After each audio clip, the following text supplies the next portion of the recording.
Hello, everybody. Mary Davidson here, co-host of the Better Events podcast. In today's episode, we are chatting about managing VIPs at events. This is taken from a recent experience that I have had, and we just have had lots of learnings that we're going to share with you. Logan also has experience working with VIPs, so this is a really important topic. Sometimes it falls on the wayside as event planners and producers, so we're excited to share with you our thoughts on this today. So here we go. Welcome to the Better Events Podcast. Join two event strategists, Logan Clements and Mary Davidson, who believe we can all create, host, and attend better events. In this podcast, you will learn about event strategy and actions that you can use today as an event host, planner, or manager. Hear directly from the people who are creating innovative and inspiring events today and tomorrow, and grow your business along the way. Now, let's get started, and thanks for listening to the Better Events Podcast. Welcome back, friends, to another episode of the Better Events Podcast. I'm Logan Clements, one of your co-hosts, and I'm joined by fellow co-host Mary Davidson. And before we dive into the world of VIPs, very important people, I'm going to start us off with an icebreaker. Mary, would you rather be chronically underdressed or overdressed? I feel like this is a good question for this episode and events in general. I would probably say chronically overdressed. However, like my body wants to be chronically underdressed, but I'm going to say for the sake of events, chronically overdressed. What about you? I think as an event professional, you'd have to go with the chronically overdressed. Yeah. I mean, you just really wouldn't function as an underdressed person. I would like to caveat, if I have to be overdressed all the time, can I at least be comfortably overdressed? I think so. Okay. Yeah. Yeah. Which is like the world we live in now, which is so great. It's like, well, I say this because I'm like currently loving I have like a jumpsuit from Athleta that is a like athletic wear brand, but passes as a very nice jumpsuit that I can wear to corporate events as a planner. And it's functional because it has pockets. So like, if I'm comfortable, but I'm just overdressed, I'll take it. Here, couldn't agree more. I just got these joggers that look like slacks, but they're like jogger material. And so I'm here for that. So I agree. Yeah. Okay. Chronically overdressed. We'll take consensus. Yeah. Well, Mary, why did we choose this topic this week? So this topic is a recent experience. And so this is kind of partially kind of an event deep dive like we've done in the past, but basically just sharing the recent experience and the learnings that I had and that we have had working with VIPs. And this topic honestly is really important. And it's something that I think falls on the wayside and that I myself am learning a lot about. So we wanted to share all of these things with you. And before we get into it, though, we want to take a quick break to hear from our partners. Hi, friends. Logan here. When I'm not co-hosting with the podcast, I am a freelance event producer and the founder of Logan Strategy Group. I work in full event production, whether that's in-person events, hybrid, virtual, live, everything from multi-day, hundreds of speaker conferences to 1-hour webinars or Zoom meetings. So whatever your production needs, I'm here to help and able to scale up for projects large and small, no matter the budget. If you'd like to learn more about what I do, you can visit me at loganstrategygroup.com, follow me on Instagram at loganstrategygroup_events, or find me on LinkedIn under Logan Clements or Logan Strategy Group, and we'll link all of those in the show notes. Enjoy the rest of the episode. Alrighty, so we are back and gonna just dive right in. So we were talking about managing VIPs at events for this episode. And so first, I just kind of wanted to start off and share a recent event experience that I had and kind of talking about the role that I had. And we're going to kind of pick from that to start off this episode. So recently, Logan and I were both involved in an event with a colleague. And Logan did the virtual component. I was in person. My role specifically was like a speaker liaison, which was kind of like my made up title, honestly, for the event. But in short, my task was to manage book signings, meet and greets, and any VIP speakers. And so the management of that looked like actually during the event being their on-site contact. So one, if they had any issues, I was the person that they would reach out to.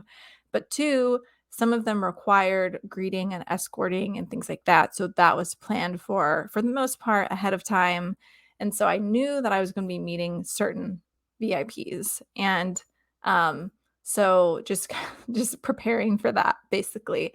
And this was interesting to me because I've never done a role like this before.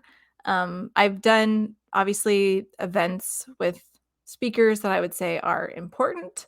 And then I've done some virtual events with people who are maybe of note. But to do it in person with folks who are a little bit more well known was just kind of a interesting experience for me. And so I was grateful to have it. And like I said, I've had lots of learnings from it. But Logan, why don't you chime in because you also have had similar experiences working and managing VIPs at events. Yeah, I'm really glad we're talking about this because I think there's an etiquette that you kind of have with just managing guests in general, but also VIPs are especially like a special snowflake where you need to take a little extra care in how you're dealing with them, their concerns, that kind of stuff. I have worked with them. A lot of it has been athletes. When they went to China and they did different. I was part of like player services for a tennis tournament in China, and dealing with a couple players that came on like a tour, and we went to a couple different cities, and just knowing how to interact with them. We did that bonus tip a while ago that was talking about where I said mental pictures. And that's what I always say is the number one thing with VIPs is you as staff cannot take pictures with them. And that is, I've worked at companies before where that is a hard and fast rule, been a part of teams where that has been a fireable offense if you are caught taking pictures. And a lot of times it is because in this role, you get access to people that, a lot of folks don't get access to and they're fans of and would love to get access to, but they're not trusted in the role that you're trusted in. So I get really excited about it because I like it. I've gotten to have some really fun mental pictures and cool stories with folks that are quote unquote famous because I've treated them like a regular person and not become a fan. But I do think there's a skill to it and an art to it in the sense of how you build that rapport with someone and how you conduct yourself as whether it's the VIP, the speaker manager, or internally, I would call it like a speaker wrangler. You wouldn't tell the Yeah. VIPs that you call it a wrangler, but you really are because you're, where are they, where they need to go, that kind of stuff. So it's a really fun space to be in. And Mary, I'm excited to hear more about your experience because yeah, it's fun. Totally. Yeah, definitely. It was an experience for the books. I was thinking through it. I've been like debriefing it in my mind because it's so fresh and thinking like there's just certain like images I'm not going to be able to like erase from my brain. Like one of the VIPs was a former NBA player, and I like just at the end of the night there's like this band playing in the background. He's about to leave and he's just like dancing and like looking at me, and he's like, and I was like, this is the weirdest thing. I don't know, like you probably had to be there, but I was like, it's just kind of surreal moments, if that makes sense. I don't know, it's just weird. But it's true. And why are tabloids popular? Tabloids are Mhm. popular because celebrities, they're just like us, And so Yeah. when you get to be in the role that you're in as a speaker manager, you're in this really cool spot where you're going to get to see how these people actually are. And I will say, I get Mhm. very excited when I work with VIPs who I admire and find out that they are actually quite nice people because Yeah. unfortunately, there are some people who are famous and well known and they're not the most friendly. And that could be, because of a lot of other reasons. But it makes your job as the speaker wrangler, the speaker manager, you have to be kind to everyone, regardless of, how kind they are to you. So, but I want to Yeah, know, Mary, totally. like, how did you prepare for this role? And was it something that you said you haven't done this before, but what were you doing to prepare for it? Yeah, well, I really felt the pressure to like nail this role for sure. Partly because I had never done it, and so I wanted to do it well, but also because obviously it was important and they were important people. And so I just really felt like that's something that I wanted to do. And so I tried to prepare quite a bit. So first of all, I had conversations with Logan and some of our friends and colleagues. And I remember And friends of the we talked pod. and friends of the pod, yeah, some of us were specifically, like, in Disneyland. I remember walking around, I think right after or going to Splash Mountain, I'm painting the scene for you, and I remember asking, like, "What do I do?"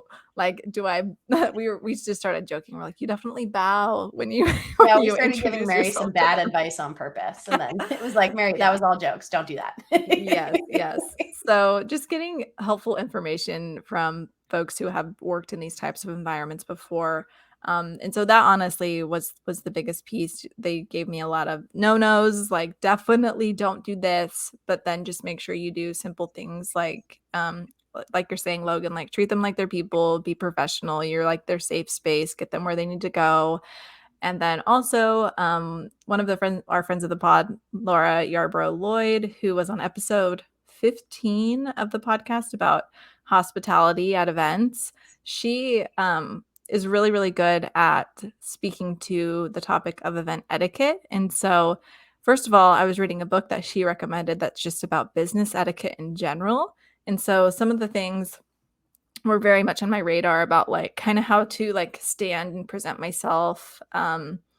And talking about like clean appearance and things like that. So that was important to me, that those are things that I really wanted to like come prepared with. And Laura then added on to it, and she gave me like 3 pages of notes. She's amazing. You should definitely talk to her about this because it's something that we talked about that people just forget about, I think. Especially this role for me was in a kind of freelance capacity. And so I think it was assumed that maybe I knew how to do this, which is great and fine, because in reality, I'm just going to make sure that I actually do know how to do it. And so that's why I was talking to all these wonderful people.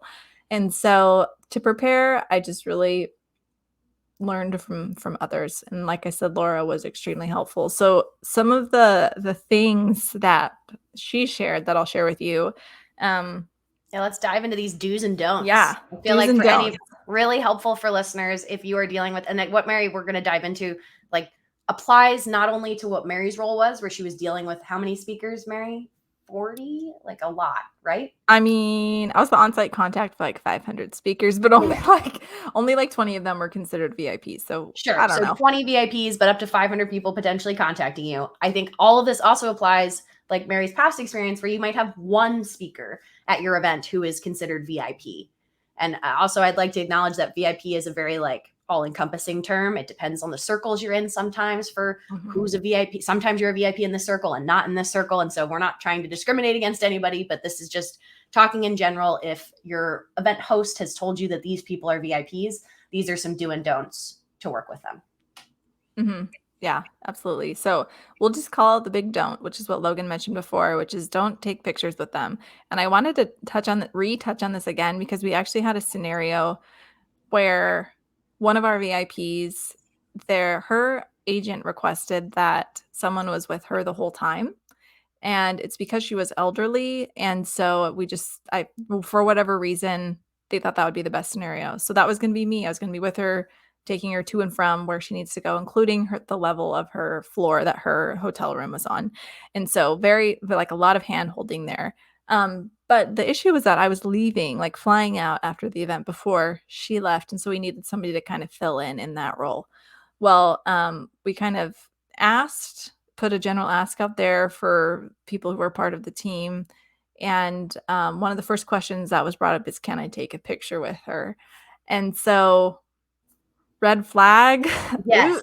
Red flag. So many red flags. Yeah. And I like, my heart hurts a little because I probably would have asked the same thing a couple of years ago until I started actually learning about this process and how that's a no-no. And so we ended up relying on the hotel, which was actually a good side note because the hotel, I mean, they deal with this actually fairly often. And so their guest manager was the one who escorted her when she needed to leave, when I was already gone. So anyway, super important. So that's a big don't. Some other do's is like when you're walking with them, this is like the etiquette piece. I'm like moving if you can see me. I won't show you. If you're walking, kind of like angle yourself but walk in front of them because you're leading them towards somewhere, but you're also in some cases like you want to acknowledge that they're there. And in all my scenarios, they were all talking to me the whole time. And I wasn't sure if that was going to happen. I was like, maybe they just won't say any words to me. I don't know, but they were all talking to me. So I wanted to angle myself in kind of like I don't know, is it respect? I don't really know, but it's basically just body language. Body language, you can convey a lot with your body. So like Mary's saying, like you're angling, so you're open and acknowledging them, but you're also still leading, you're directing them. So that's why you would want to lean a little bit ahead. Yeah. And then I was really concerned about what to talk to them about if they wanted to talk, right? So I greet them, and then I was also like, what do they want me to wear? A mask? Should I wear a mask? Like, because this was a maskless event, blah, blah, blah. I wasn't quite sure what to do in general. And so anyway, everything was just go off their cues. Like if they talk to you, talk to them. Well, obviously I would need to talk to them a little bit, but I'm talking like small talk and things like that. And then if we talk, what do I actually say to them? Like, how was your flight? Stuff like that. I don't know. Yeah. And the reality for me overall is that, and I don't think it's probably going to be like this in every situation, but for this event, people were just, these VIPs were so much more chill than I expected them to be. They they talked to me before I talked to them. They just kind of like led the situation and I followed accordingly in the professional manner, I guess. And so overall, just like a really good experience. I was impressed with how kind people are. Like Logan kind of hinted at the beginning, that may not always be the case. But I was just quickly reminded that they are just people, and I wanted to be the safe space for them so they didn't have to perform like they would for a fan. And so that was overall just really cool. I feel like I'm kind of like mixing all my thoughts together, but I'll just stop there for Hey, you're now. processing, you're debriefing. I'd say another Yeah. do, just to get like super granular for you, would be Yeah. do find out how to pronounce their names and how they preferred to be called, like addressed. Mhm. This is one I said it to Mary, and I believe you ended up making it, but I call it like an actual Facebook, not like Facebook, the platform, but like a book of faces where you make a document that has a picture of whoever it is, their name, how they like to be addressed, maybe other key details, like if you have to get them somewhere or you're supposed to talk to their assistant. Like I had all of that when I've managed groups or speakers, and I'll have it printed off so I have it. And the hard part, the important part about the name thing is that's like your first impression often is if you're greeting someone. And if you don't know their, if you don't even say their name, then like, oh no, maybe you forget who they are, or you'd hate to go up and introduce yourself to the wrong person thinking that's the speaker and not. So like do your homework. I used YouTube when I was looking up how some people, I did an event where we had a lot of state senators.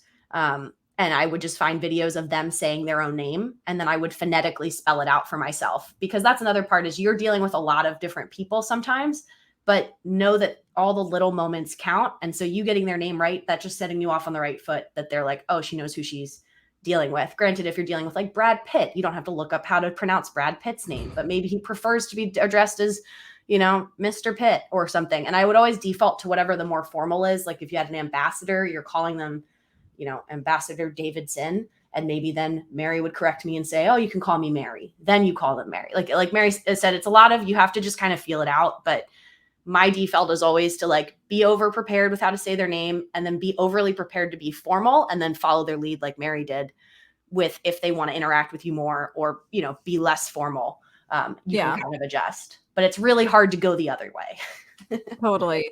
And Logan told me about her Facebook that she has made. And so I made one too. And Logan, the bummer part is that I finished it on the plane. And so I could have printed it out when I arrived. Like there was a printer, and I left it on my laptop, which was not the device that I had on me during the event. I had other things. And so the whole first day I didn't have it with me. And I was like, oh my gosh.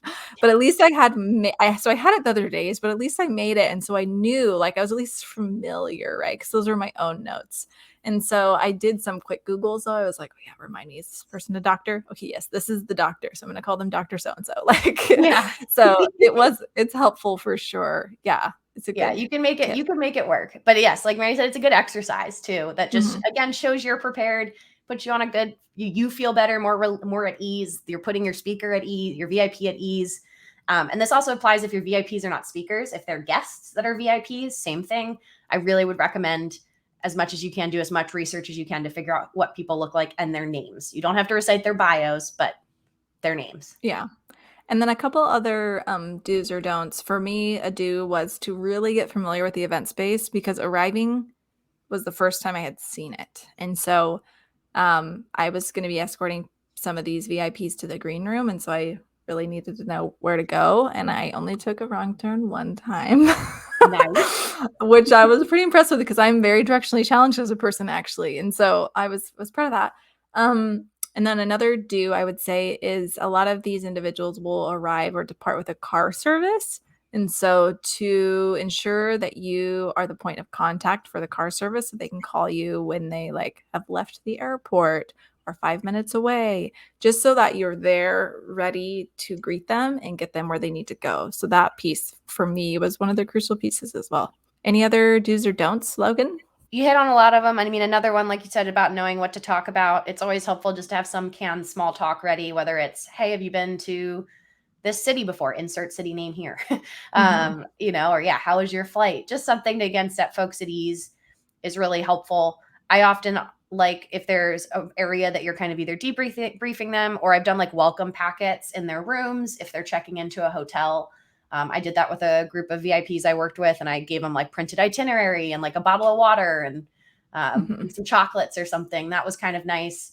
And then I've done that same if we have any kind of like green room that you're dealing with VIPs and making sure there's water, and just thinking of like, or even like the car service has water in it, because just think of like, again, they're a regular person. If they just got off a flight, they're probably thirsty, and having water sets you apart. Or if that's what you have when you meet them, you have something to kind of gift them. And again, it's like the little touches. Again, go back to episode 15. I think Laura really dives into this. We also have another episode with Megan Ely talking about surprising and delighting. And I think so much of VIP management is surprising and delighting, doing your job, but also whatever you can do on top of that is super valuable. And then I'm blanking. I will think of what my last one was.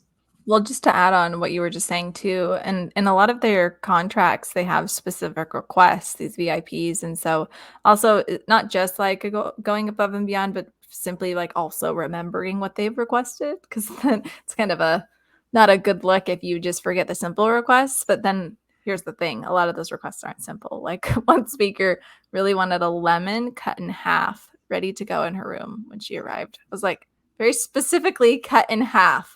Love okay. it.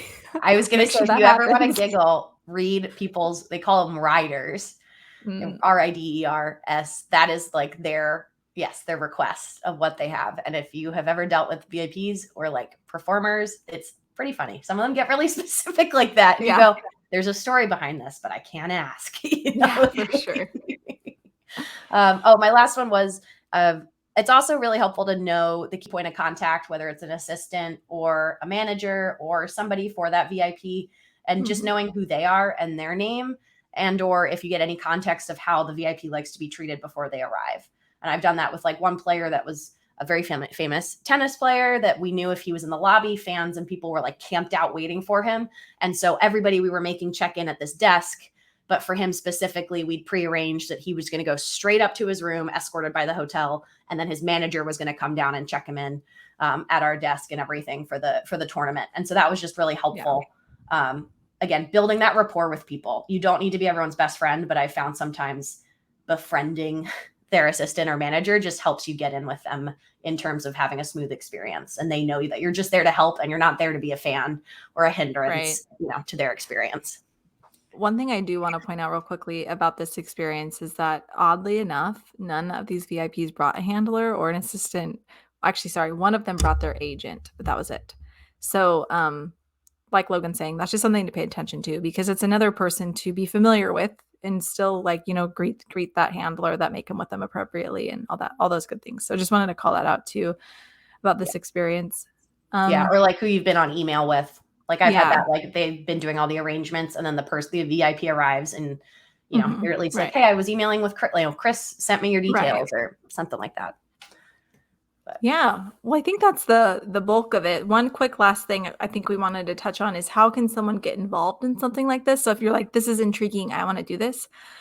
Logan, what would you say? Because my advice is like, I kind of got thrown into it, so I'm not quite sure. But just be aware that it's a role that is in place. So if nothing else, it exists. Yeah, I think Mary, you were trusted by, someone to do it for the first time. So building that trust with people, and a lot of the skills you use in other parts of events apply to working with VIPs. I mean, it really, you could just sum it up, like just be a nice and caring person to these folks. And that will make you good at the job. I will say, deter you if you think, I've done events before where we've had a lot of VIPs and we've had folks who want to work in that space because they want to take pictures with the VIPs. And again, the pictures and the photos is totally like not okay, or they want to like introduce themselves. And so if you're someone who thinks this is like really glamorous and you're going to get all these like red carpet photos with all these famous people, like then it's not the job for you. But if you want to be someone who connects with some of these famous folks and gets genuine stories. I mean, I have some great memories with people that I have zero photos or pictures to memorialize it with, but being like, yeah, they're a real person. And that's really fun. And those are fun stories to tell other people. I think that's what makes it really interesting. But yeah, those opportunities are out there. I think start small, even if you are managing one speaker. I think there are skills you can practice with not what people might call non-VIPs. Like I like to treat my speakers all like totally. Yeah. It's not something that you just have to save for the really special ones, but it helps you build those muscles so that when you're in those Mhm. moments, like Mary, if you took a wrong turn, making sure you kept it cool and Yeah. did it all with grace, or not being able to print off your Facebook, but you're still able to quickly research things, like just being flexible, are skills that you've already been honing for years. So I think it's just keep Mhm. it on your radar, and if it's something that you're really interested in, be vocal. Tell people who you work with in events, like, hey, I'm interested in these roles. I want to be the speaker manager. I want to be the stage manager, because those roles exist, but I don't think they're always listed online with like a job application. You have to just kind of be vocal to your network. Right. I love it. So much good stuff. Let us know if you have any questions. We can always chat more about this. But I think that brings us to the bonus tip for the episode today, which Logan has. Yes. This bonus tip is also going to come in the form of a hybrid event tip. So if you're having a hybrid event, I would consider having a third camera angle that focuses on your audience. So you often will have one or two cameras or feeds or something that is focused on the stage. But one of the cool parts about hybrid is showing folks online that there are people in the room. And I've done a number of virtual hybrid events where I didn't script it in, and I ended up using it a lot. Like, for example, if you have awards and someone's coming up on stage, you can cut to the shot of the audience clapping. And it just adds another dimension to your live stream that's a little less of just a floating head on stage. So if you're planning a hybrid event, you can accomplish this with a GoPro or like a static camera. It doesn't have to be manned by a person, but it really will build out your recording and your production value. Well, thank you so much for that awesome bonus tip, Logan. And thank you, everyone, for listening to another episode of the Better Events Podcast. We are on Instagram, Twitter, and Facebook at Better Events Pod. You can also be found on email at bettereventspod@gmail.com. And thank you so much again for listening to another episode of the Better Events Podcast. And we will be back with you again next Wednesday.